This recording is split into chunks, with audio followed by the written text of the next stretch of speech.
So this is our drop zone, and here we can select images and we can drop it here. We see that we have drop files.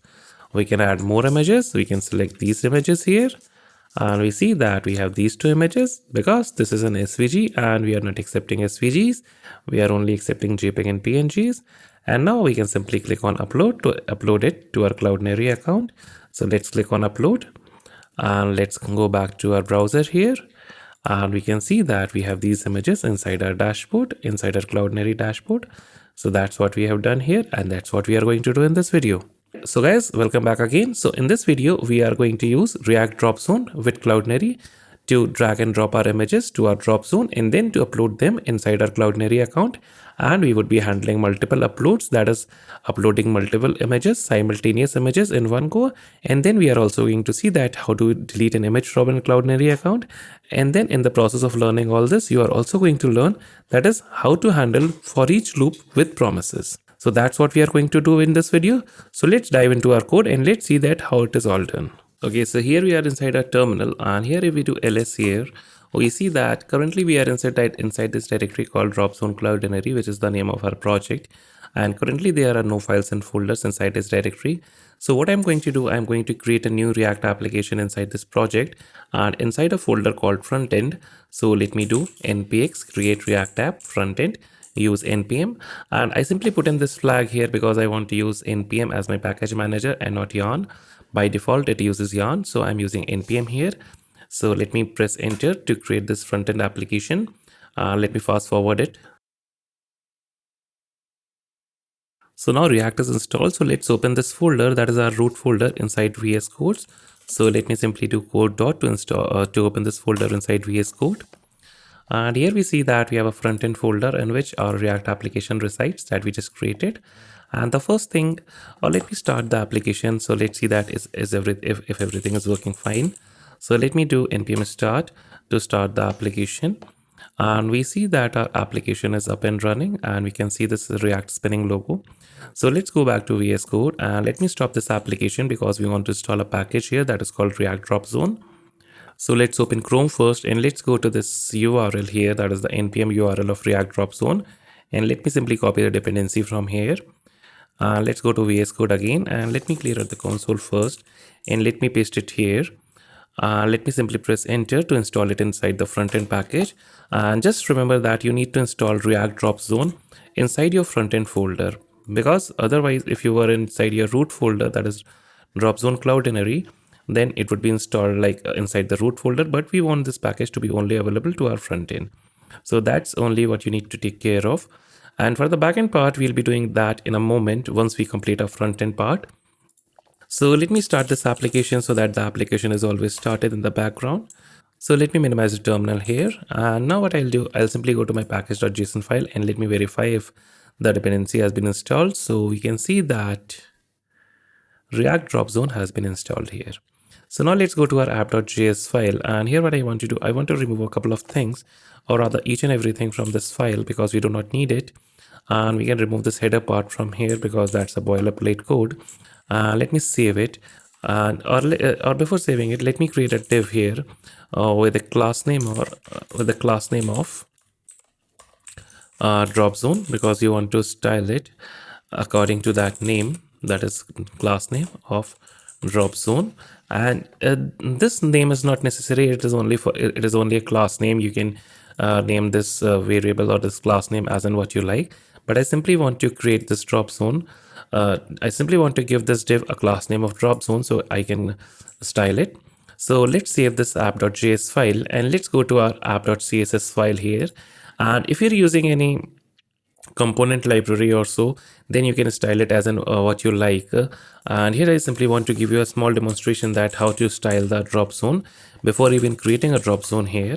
And here what I'll do, I'll simply give it a border of let's say 2 pixels dotted gray like this. And then I want to give it a background color of something like this. Let's give it a background color of let's say that let it be this color. And if I and let me also give this dropzone a height. So let's give it a height of 300 pixels, though it need not be that height. and let's give it a width of 100% like this, and let's also give it a margin. So margin like this, so top and bottom margin of 16 pixels and left and right margins of 32 pixels. So let's save this and let's go open our browser and let's see that what it looks like. So we see that we are here and our box looks something like this. And now what I'll do, I'll simply go here and instead of this width, let me remove this width from here and let's see that how does it look like. So now it's a perfect box here in which we can drop our files. So currently this is an empty div here, nothing is inside here, but we simply want to drop our files here, or we simply want to drop our files here inside this drop zone. Basically this rectangular box is our drop zone where we can drop our files, or even if we click anywhere inside this box, we should be able to select files to upload it to our backend server.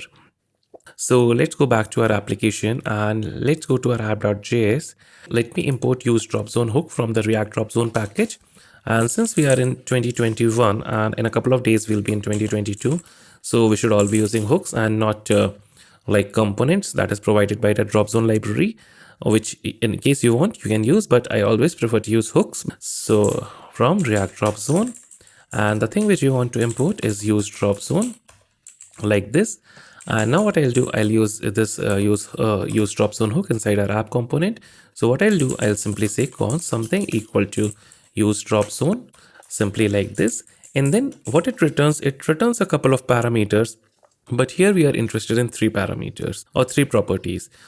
Firstly, we are interested in this getRootProps, and I'll explain it to you that what each and every property does or function does, because this getRootProps is a function here, and then getInputProps, and then we have a property called isDragActive.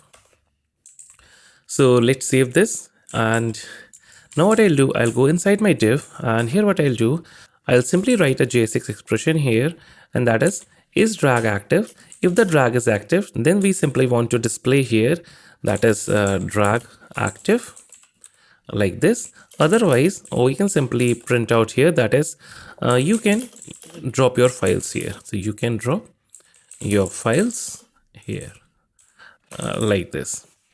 So now the other thing which we need to do is this, that we want to use these 2 props, that is getRootProps and getInputProps. So now let's go to a browser and let's see that what do we see here. So if we go to a browser here, and we can see that we can drop our files here.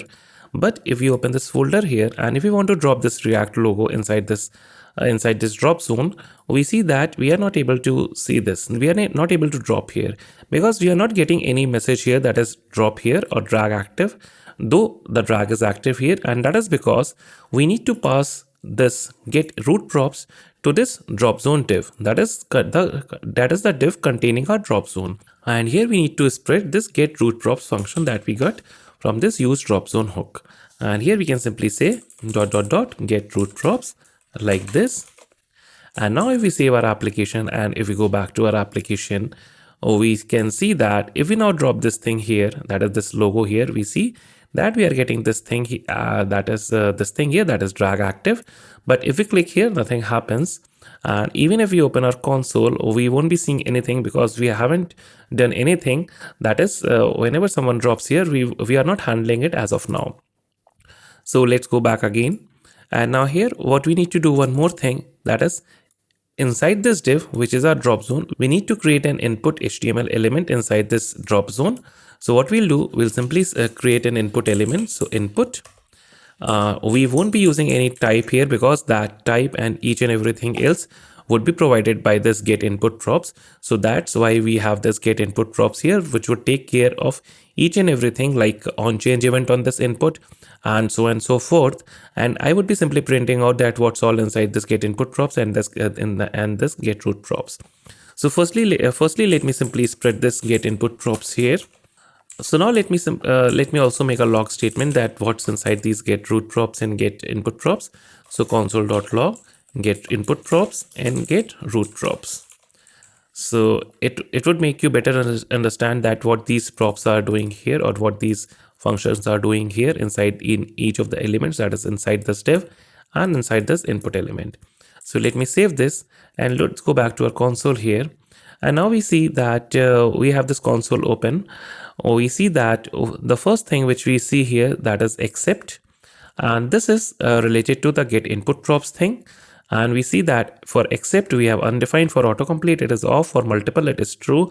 We have the onChange event, we have the onClick event, we have the ref here, and the style here, and so on and so forth. And the type is file here. And that's why we said that we do not need to specify the type manually by ourselves. It is provided by the getInputProps. And if we have a look at the getRootProps, we see that we have these events here, that is on blur, on click, and so on and so forth. And that is what is handling this drag event here. That is, whenever we drag, we see that we are getting this drag active here. So now let's handle the dropping of the files inside this drop zone. So let's go back to our VS Code again, and let me remove this get log statements. And now what we need to do, inside this useDropzone, we can provide a prop here, and that is our function that would be handling that what would happen when a drop occurs inside our drop zone or a file is dragged to our drop zone. So we'll use this onDrop function here, and currently this function is not created here inside our app component. So let me create this function here quickly. So we'll say const onDrop equal to an arrow function like this. Though we can create this function like this, but for performance issues, we should be using the use callback hook that is provided by React. And you can read more about this that inside the react-dropzone package. That is why we need to use the use callback hook, but we are simply want to use the use callback hook. So before even using the use callback hook, what all parameters are present here inside this function? Here we have two parameters, that is the accepted files and the rejected files, because we can provide in some more options here that what types of file do we want to accept and what types of file do we want to reject. So we would be having the accepted files and we would be having some rejected files as well, if there were any. So this onDrop function takes in two parameters or two arguments, that is accepted files, not files, but files, and rejected files like this. And we want to wrap this function inside the use callback hook that is provided by React. So let me import use callback from React. So let me do import something from React, and what we want to import, we want to simply import the use callback, and we simply want to wrap this function inside this use callback hook, use callback like this. And what we can do, we can simply cut it like this and let's paste it here. And we simply want to have a dependency that is an empty dependency array like this. And this is all what we want to have here. So for now, let me simply log in the accepted files here. That is console.log accepted files. And let me make a statement here that is accepted files. And similarly, we would be having the rejected files like this. So let me paste it here like this again. So let's save this. And if we are good to go, then we should be seeing these log statements here, that is accepted files, because we are not making a check for the rejected files. So we won't be seeing this statement here. Or for the rejected files, we would be getting an empty array here. So let's go back to our application. And now let's go here and let me clear out the console first. And let me drag in some images here. So let me drag in this React icon image, that is a PNG file. So if we drag it here, we see that we get this statement here, that is accepted files and rejected files. And as we all know that for rejected files, I already told you that we would be getting an empty array. But for the accepted files, we see that we are getting a file here, that is an array of files. And here if we open this array, we see that we have only one file here, and that has a path here, then the last modified date and the name of the file, the size of the file, the type of the file, and so on and so forth. And now you can do whatever you want to do with this file. And we are going to upload this file to Cloudinary. But before doing that, let me show you some more things here. So currently we see that inside this accepted files array, we only had a single file here because we can see 0 here. And now if I simply drag in these two files, that is the Node.js image and the Redis image, which are both PNGs again. So if we drag it here and we leave it, we see that now we have two files here, that is 0 and 1. And these are the two assets that we uploaded here, or we simply dropped it here. And that is because this accepted files would only keep the files that are presently or that are being currently dragged to the drop zone, or that are being currently selected from the drop zone. So if I click here somewhere inside this drop zone, we see that a pop-up opens, from which we can simply upload files or click to upload files. So if we go to this folder, and here if we go to this logos here, and if I simply click on this auth0.svg, so now we see that again we have a single file here, but we are not keeping a track of the previous files that were present there. So for that, what we need to do, we need to use some kind of a state variable to keep a track of all the files that are accepted here. But even before doing that, let me show you one more thing. That is, suppose if you only want to accept images inside your application, because currently we can drop in any kind of file here inside this drop zone. But for the purposes of this tutorial, we can make this drop zone like this. That is, we can only accept certain types of file. And in this case, we want to accept only images that are PNGs, not even SVGs. So what we can do, we can go back to our application again here. And here inside this useDropzone hook, we can pass in one more prop, and that is accept. And here we can specify the type of file we want to accept. So if we have a look at the documentation of this react-dropzone package, or we can see that inside the examples, they have this accepting specific file types. So if we click here, accepting file types, we see that we can pass in any extension with the stop character, like this, or a valid MIME type. For audio files, we can simply pass in audio /star, which would contain each and every type of audio file. For video also, that is video /star would contain each and every type of video file, that is MOV file, that is MP4 file. And for the images also, if we simply pass an image /star, then we would be accepting any type of image file, that is whether it can be JPEG file, it can be a PNG file, it can be a bitmap file, or it can be a SVG file. But since we want to limit ourselves to only PNGs, so what we can do, we can simply pass an image /PNG. And that is what is shown here. To accept only JPEG and PNG, we simply need to pass this thing here, that is image /JPEG, image /PNG. So let me simply copy image /PNG, because we are not even accepting JPEGs inside our application for whatever reason. So let me paste it here. That is, we want to only accept image PNG. So if we save this, and let's go back to our application again. And if we open our application here, and let me clear out the console once again. So now let me open this thing here. And now let me drag in this PNG file. We see that we have the accepted file, that is a PNG file. And just ignore this .svg here because it's a PNG file. And now let me simply open this SVG here, that is a GitHub SVG. So this is an SVG file, and if we drag it here, we see that in accepted files, we get an empty array, but in rejected files, we get back this array here, which contains the file and the errors here. So error is file invalid type. So if you want to make your application super awesome, if you want to make your drop zone super awesome, then you can handle these errors inside the rejected files also. But I'm not going to do that. I'm only showing it to you that how you can do it.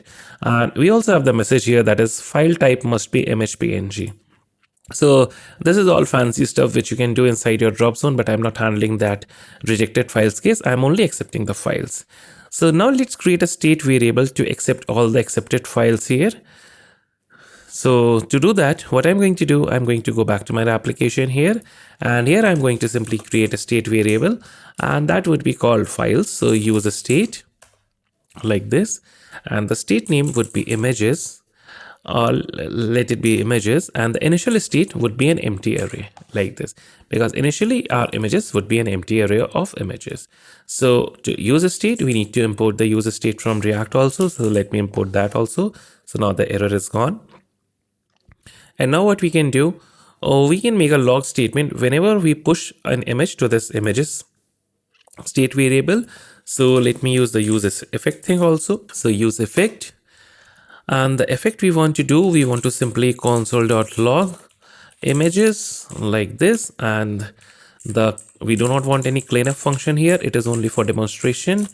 Let me also import use effect from React. And now we would be getting the log statement whenever we push any images inside our images thing here. So let's go to this callback here, that is on drop function. And here what we'll do, we'll simply say acceptedFiles.foreach. We are going to use the foreach loop, and this should be like acceptedFiles.foreach. And here we have the file, and here we simply want to set the images from this file. So what we can do, we can simply say set images, and here we have the previous state, And then what we need to do, we simply need to spread the previous state, that is an array of previous state, and then we simply want to append this file to this, like this. If we save this application, and now let's go back to our browser here once again, and let me clear out the console. So once I drop this React PNG here, we see that we are not getting any log statement here. And why is that so? Maybe because I forgot to save, so we saved it. Oh, this effect should be fired whenever the images changes, that is this image dependency changes.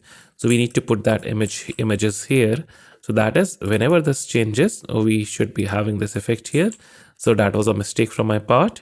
So let's go again back to our browser. So let me clear out the console. So currently we saw that we have an empty array of images. So as soon as we drop this React logo here, we again see that we have this file here inside this this thing here. And now if we drag some more assets here, that is these two are PNGs. So let me drag it here. And now we see that our images contain these three files. So now the point comes that how do we upload these files to our server? Because currently this is a file, we have this PNG file and so on and so forth.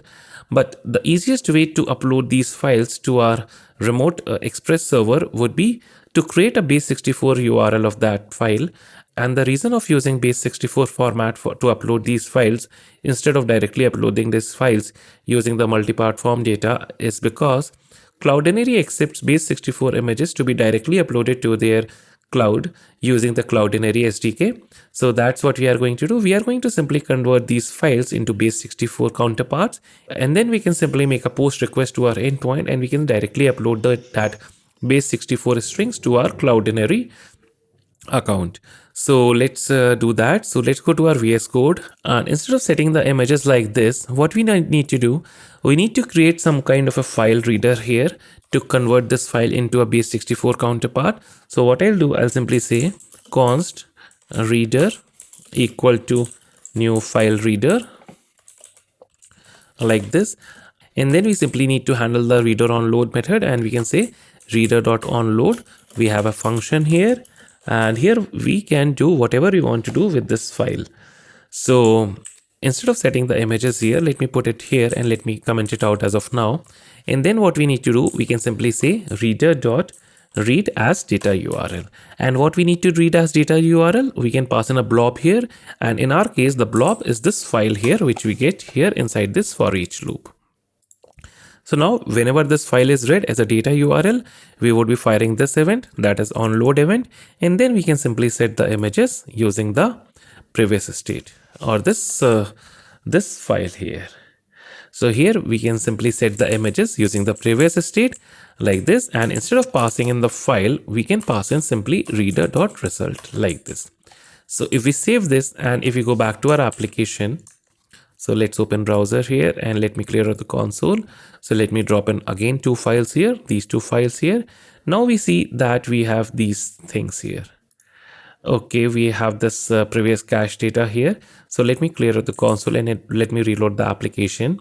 So let me simply drag in these two files here. And now we see that we have two files here with the base64 counterpart here. And we can also see the size which they have here. So we have this. This is the base64 counterpart of that file, and we are simply going to upload this to our Express server. But now let's see that how do we also display these files as soon as they are dragged to this drop zone somewhere here. So what I'll do, I'll go back to my application here, and below our drop zone, let me create a div. And this div would only be active whenever there are some files present inside the images folder. That is inside this, not the folder, but this images state variable. So what I can say, I can create a J6 expression here, and I can simply say images.length should be greater than 0, then only display this div. And this should be like add and div. Only display this div whenever the images length is greater than 0. And to display this div, what I want to do, I want to loop through each and every file inside our images to create an image HTML element. So what I can say images.map, and here we have the typical image from the map method, And here what we want to render out, we simply want to render out an image tag here, or the image HTML element. So we can say image, and then for the source, we can directly pass in the image here because image contains the base64 encoded URL. And here we can simply say image like this, and alt we can simply ignore for this tutorial. And for the key, we can simply pass in the index here, though we do not have the index here. So let me use the index here inside the map method. So we have the image comma index like this. And here we can simply pass an index like this. And let's give this image a class name because we want to style it also. So let's give it a class name of selected images like this. And let's quickly style it here somewhere inside our app.css where we style the drop zone. So here we can simply give it a height of, let's say, 200 pixels, and let's give it a width of 200 pixels, and let's give the object fit to be cover, something like this. So let's also give it a margin of 16 pixels on each side, and let's also give it a background color of this let's say antique white, and let's change the height to be 100 pixels because 200 pixels is too large in my case. So let's go back here, and now let's reload. Now let me drop this logo here. We can see this React logo, and now we can simply drop this drop zone logo here. We can see this drop zone logo, and we can simply upload this node miller logo also, and we can see that we have the files here. And one thing I want of you guys to do by or practice by yourself, that is what you can do, you can easily create a cross button here or a delete button here somewhere inside this image, so that whenever you click that button, then what you can do, you can have that image deleted from this files array, that is a state variable. So that you can do pretty easily, I suppose. And in case you are having difficulties in doing that, then you can let me know in the comments, and I would be covering that part also. So now let's see that how do we handle this image uploaded to our backend server. So for that, what we need to have some kind of a button here inside our application to make a upload to our remote express server. So let's create that button inside our app.js file. So here what we can do, we can simply say again images.length. Only if the images.length is greater than 0, then only we want to show this button here. That is the upload button. And here it simply say upload images like this. So now let me create the onClick handler for this button. So let me say onClick equal to handle upload like this, and this function doesn't exist. So let me create it here, create it somewhere at the very top. So we can say function handle upload, and here we can simply console.log. We can simply say uploading files like this, and here we can use some kind of a library like Axios to upload the files to our backend server. So for that, what I'm going to do, I'm simply going to stop my application here because I need to create the backend application because our backend application does not exist. So to create the backend application, what I need to do, I need to use this package here, that is Express Draft, because it simply provides you the boilerplate code for a typical Express application. So to install it, you can simply do npm i-g Express Draft to install it globally, and then we can simply do exp dot to install the application in current folder, or to create the boilerplate in current folder with all the dependencies installed, or we can simply do exp and the name of the folder. So in our case, we would be doing exp backend to create the boilerplate code inside our dropzone folder. So for that, what I'm going to do, I'm simply going to clear out the screen, and I'm going to open my terminal here. So let me clear out once again. So we have the front end folder here, and now what I'm going to do, I'm simply going to do exp. So exp Express Draft is not currently installed on my system. So let me simply do npm i-g Express Draft like this, and it would take a moment or so to install it globally. So we have added it, and now what we are going to do, we are simply going to do exp backend, simply like this. And this would create a basic React app, the basic Express application inside our backend folder. So it might take a couple of seconds or so, not much. So we see that everything is installed. So what we can do, we can close our terminal here, and we can go to our backend folder here, and we see that we have this app.js file inside our application.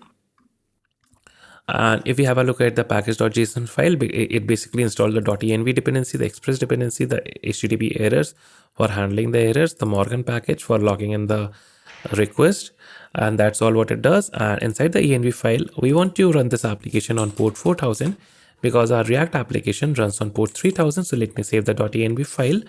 And to run this app.js file, what we can do, or to run this backend application, what we can do, we can open the terminal here, and we can open one more terminal here inside VS Code, and here we can cd into the backend folder, and here we can simply do npm run dev to start the application or the backend application on localhost port 4000.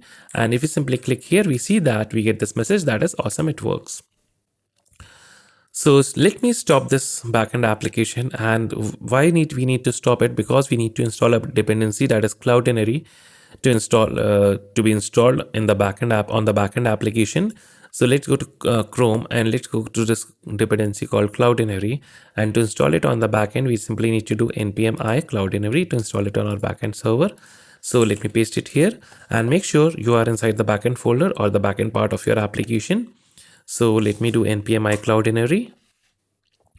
So it would take a couple of seconds to install it. And now what I'll do, I'll simply do npm run dev to make the application started on localhost port 4000. And for the front-end application, I would simply do npm start to run the application on port 3000. That is our React application.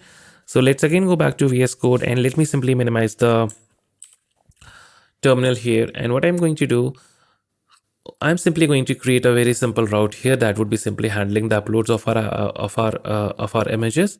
So for that, I'm simply going to do app.use or app.post. And here I'm simply going to say upload like this. And then we have the async function that would be simply containing the request, response, and next like this. And then we can simply say res.send. Okay, for now. So let's try this route, that is post route on our this server, that is whether we are able to hit this route. But I guess so that we would be able to hit this route. But and instead of simply sending back the request, okay, what we need to do, we need to make the uploads happen to our Cloudinary account. So before using Cloudinary inside our application, we need to configure it. And before configuring it, we need to simply import Cloudinary here. And instead of importing, we need to require it here. So we can say const Cloudinary equal to require Cloudinary.v2 like this, and make sure you are using the v2 here. And then we need to pass in some configuration options to this Cloudinary here. So what we can do, we can simply say Cloudinary.config like this, and here we need to pass in the cloud name. And I would be getting into that how do we get all this stuff. And then we can simply pass in the API key, and then we simply need to pass in the API secret, simply like this. And how to get the cloud name, the API key, and the API secret, it is pretty simple to do. So once you create an account on Cloudinary, you would be getting a dashboard like this where you can see your cloud name when you registered your application, or when you when you created an account on Cloudinary. It would have asked you that what is the cloud name that you want to keep. So here is my cloud name, and then here is the API key, and here is the API secret. So we can simply copy these parts of code from this Cloudinary account to our backend server. So let me paste in the cloud name here. Let me also paste in the API key. So let me paste it here. And for the API secret, I'm going to hide it. So let me put it in my environment variable. So we can, or let me put it here, and I will simply blur it out. So let me simply copy it from here, that is API secret. So let me copy it, and let's go back here. We can paste it here. And now this part is hidden here. And now this is all what you need to do to make a Cloudinary configuration here. So let's save this. And now let's go to our upload route here. And here what we need to do, we can simply extract out images, const images from rec.body, because we would be passing this images array or this images key inside this request body by making a post request to this upload route. So let me get that images. And here what I'll do, I'll simply res.send images as of now. just to make sure that is if everything is working fine. So let me save this and let's go to our app.js file. That is our front-end application. And here what I want you to do, I simply want to stop the front-end application as of now because I need to install Axios here. So let me install it right away. So npm I Axios, because I want to use Axios to make API calls or to make a post request to a backend server. So let me do npm I Axios on the front-end folder or inside the front-end folder. Make sure you are inside the front-end folder. So let me do npm I Axios. So now it is installed. So let me start the application once again. That is a front-end application, and let me minimize the terminal here. And what I'll do, I'll simply import Axios from Axios. So I'll do import Axios from Axios like this. And now inside the handle uploads thing or handle upload, what we need to do, we simply need to do Axios.post, and we need to make a post request through our backend server, and that is running on port 4000. So what we can do, we can make a proxy pass. We can use a proxy pass inside our package.json file inside the front-end folder.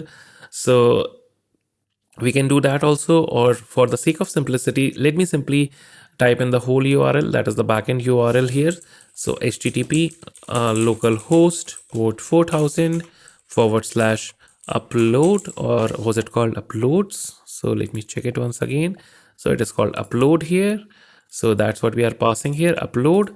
And then we need to pass in the array our JSON object here, that is the JSON body of our post request, and that would be simply images like this. And then we have the then block, that is what happens when we get back a response. So for now we can simply make a log statement here, that is console.log response.data like this, because in Axios response.data contains the actual response body.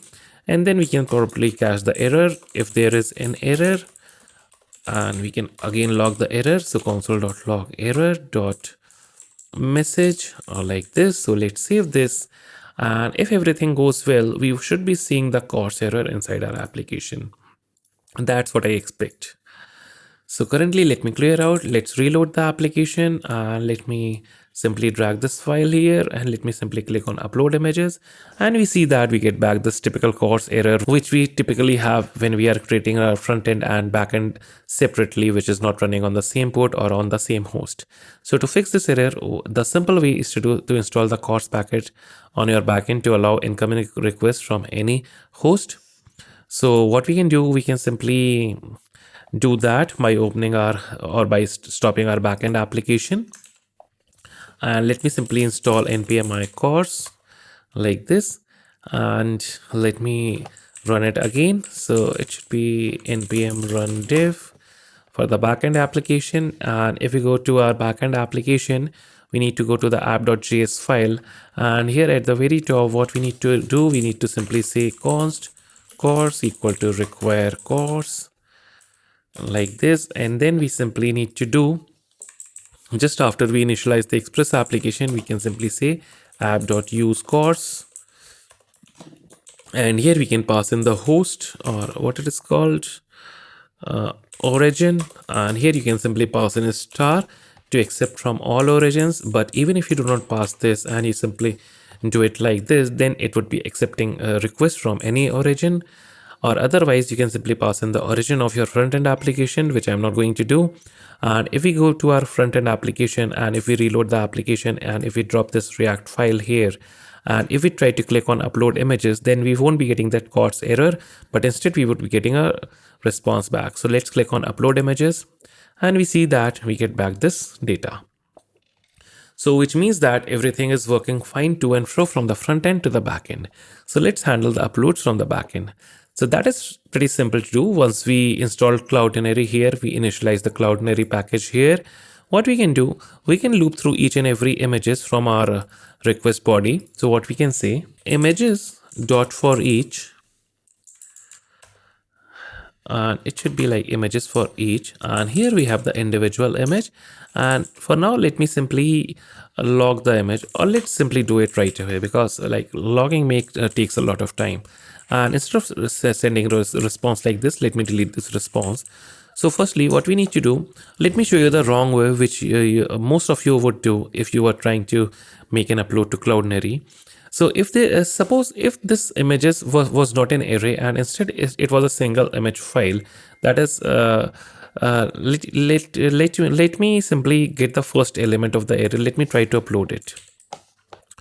Instead of uploading all the images, let me simply import the upload the first image.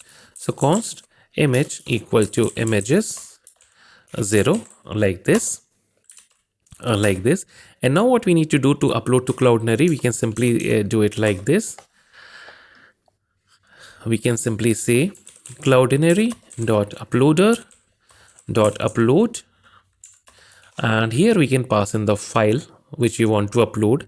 And as I've told you that you can simply pass in the base64 counterpart of that file, and therefore I can simply pass an image, because an image, that is the first element inside the array, and that would contain the first image in base64 encoded string. We can pass in that image here, and then we can pass in some options here. And the options we can pass here is where you inside Cloudinary account you want to store this image. So I can provide in a folder name here.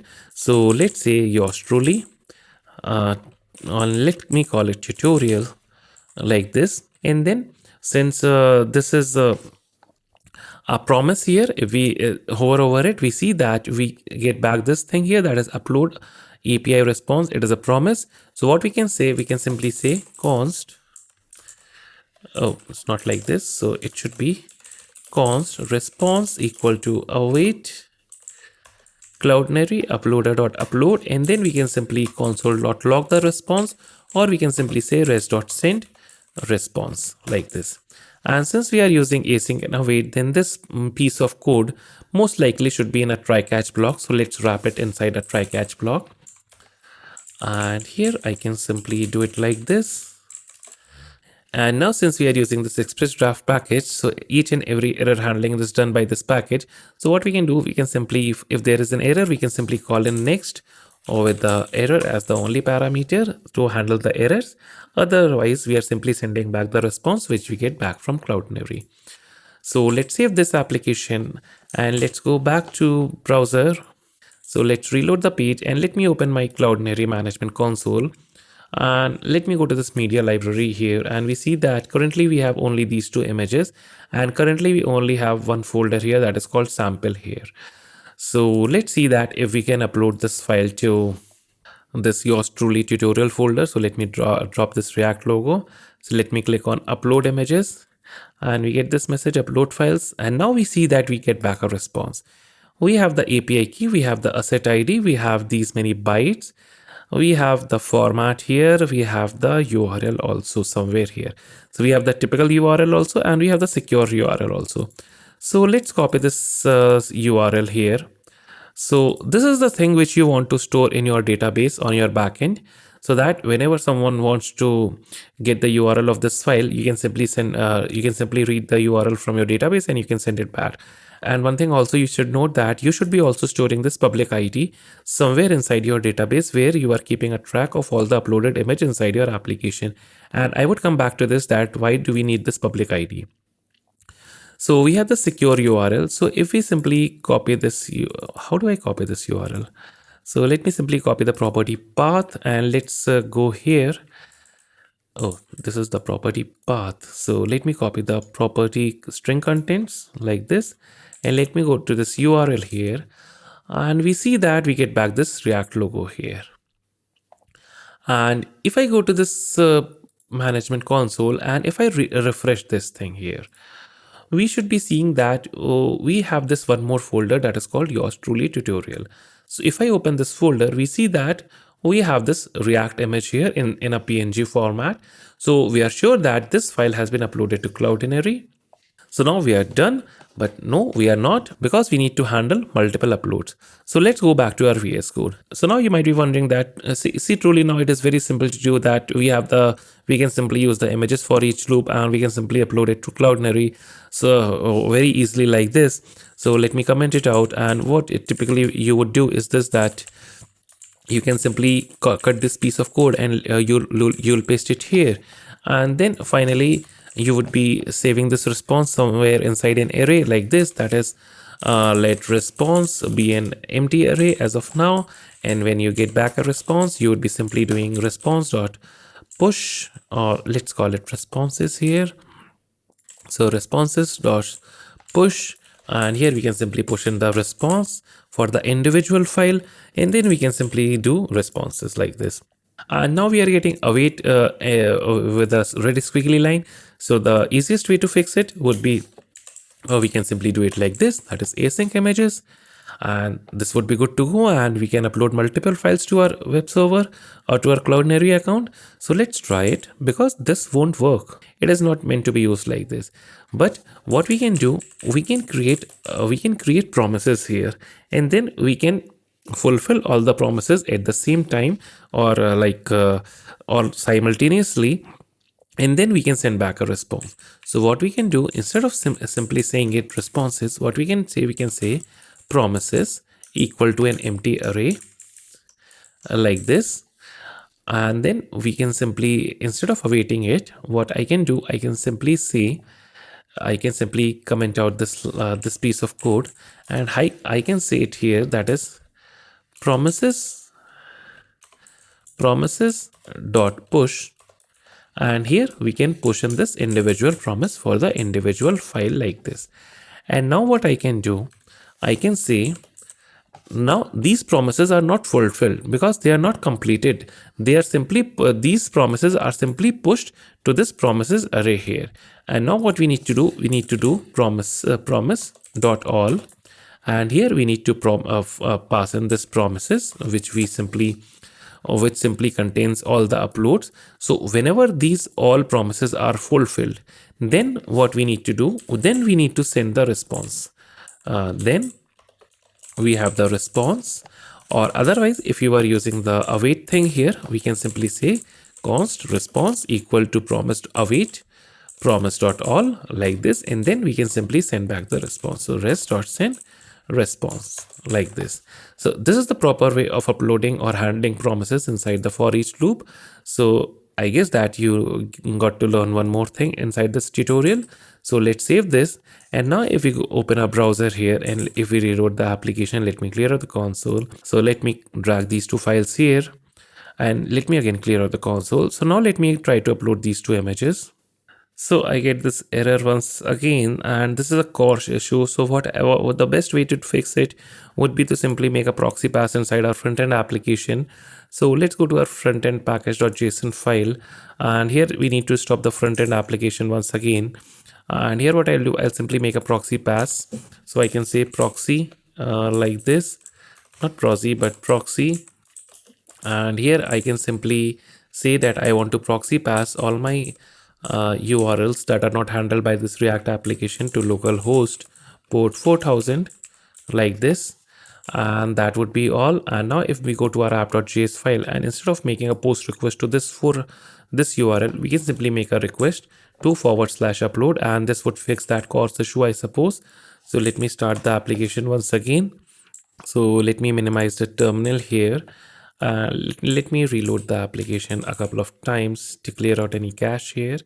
So let me click here, that is upload. And now if I try to upload these two images, so let me click on upload images, we see that payload too large. And let's have a look at the network tab here. So let's go to the network tab here, and we see that we are getting this message that is 413 payload too large. And the payload is these two images that we simply passed here. Let me show you one more thing if I can find it. So content, so it is because of the content length here, and the body parser package is not able to parse it.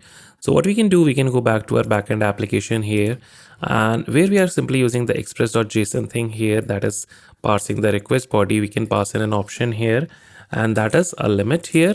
So we can pass in a limit thing here, and here we can simply pass in 20 MB, which would simply accept any request body that is within the limit of 20 MBs. So let's save this, and let's go back to a browser here, and let's reload, and let's clear the console again, and let me try to upload both the images again. So let's paste it here and let's try to upload this right now. And we see that now we do not get any error here, but we do get back the response here. And that is the asset ID, the public ID of both the images. And if we go to our Cloudinary console and if we refresh this Cloudinary console, we should be seeing that two images inside here. And we can see these two images here, that is the Redis and Node.js. And if we go back to our application here, let me close this tab. Or we can also copy this URL here, that is the secure URL. So copy string contents and we can paste it and we can see that logo here. And the same thing is for the second image also, that is secure URL, copy string contents. So let's paste it here like this. So this is how you upload images to your Cloudinary account, and that's all about this tutorial. But wait a minute, I told you that I would be simply telling you that why do we need to have this public ID stored somewhere inside our database. And the reason is this, that if you want to somehow delete your image from your Cloudinary account, then what you need to do, you need to have this public ID stored. So for the purposes of this tutorial, I'm simply not going to create any other route for this application. But what I'm going to do, I'm simply going to tell you that is how do you delete using this public ID. So let me simply copy this string contents, that is public ID from here, or let me simply copy it right away like this. And now what we are going to do, I'm simply going to delete this image. So let's see that what's contained inside this image. So we are simply going to delete this Node.js logo from our Cloudinary dashboard here. So let me refresh once again. So currently we see that we have this Node.js logo here, but we want to delete it. So to delete this Node.js image, we would be again using the Cloudinary package, but we would be doing it manually as of now. So what I can do, since I have the Cloudinary initialized inside this application or inside this app.js file, why not let's simply delete whenever this app.js starts. Or delete that file with this public ID. So const, let me copy the public ID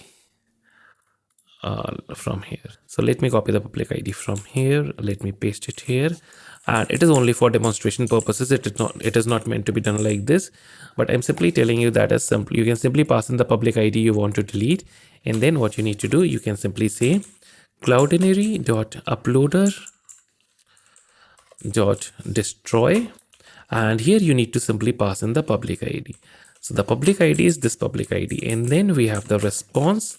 So response, and here we can simply console log this response.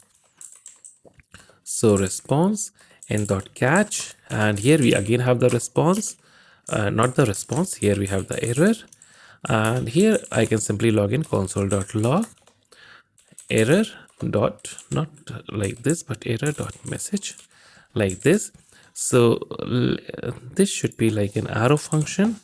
And let me open the terminal here and let's see that what would happen as soon as I save this application, because this application is meant to be restarted because of nodemon, and this piece of code would be run as soon as the application is restarted, and we will be seeing this log statement here inside the console. So let me increase the font size. So let me save this app.js file. So we see that we save the file here and we get this back here, that is result okay. So let's see that if this public ID image is deleted from our Cloudinary account. So let's go to our Cloudinary account. So let's click on this refresh icon and we see that that Node.js image has been deleted from our Cloudinary account. And now even if we do this once again, then you might be thinking then that since that this public ID has been deleted, then we would be ending up inside this catch block, but that is not the case. We would be again ending up inside this response block here, that is this then block here, and instead of result okay, we would be getting not found. So let's save this once more. So again the application restarted, this function again ran with this public ID and we get back a response that is not found. But this doesn't throw us an error, and we are not inside the catch block, but we are inside the then block. So this is, you should note that is you always end up inside the then block when using this destroy thing here. In case if you are using a valid public ID, but if you're using something that is not a valid public ID, then you might be ending up inside this catch block. But otherwise, if this resource is found, then it would be deleted. If this resource is not found, then it would simply display result not found. So this is how you can delete assets from your Cloudinary account. So guys, that's all about this video. I hope that this is a pretty long video, but I've cleared out many doubts about using Cloudinary and base64 images, and then how to handle multiple uploads, how to select different kinds of files using react-dropzone. So if you've liked the video, do hit the like button, and if you haven't subscribed to the channel till now, do subscribe to the channel. So thank you, bye bye, tata, take care, and have a good day and have a great day.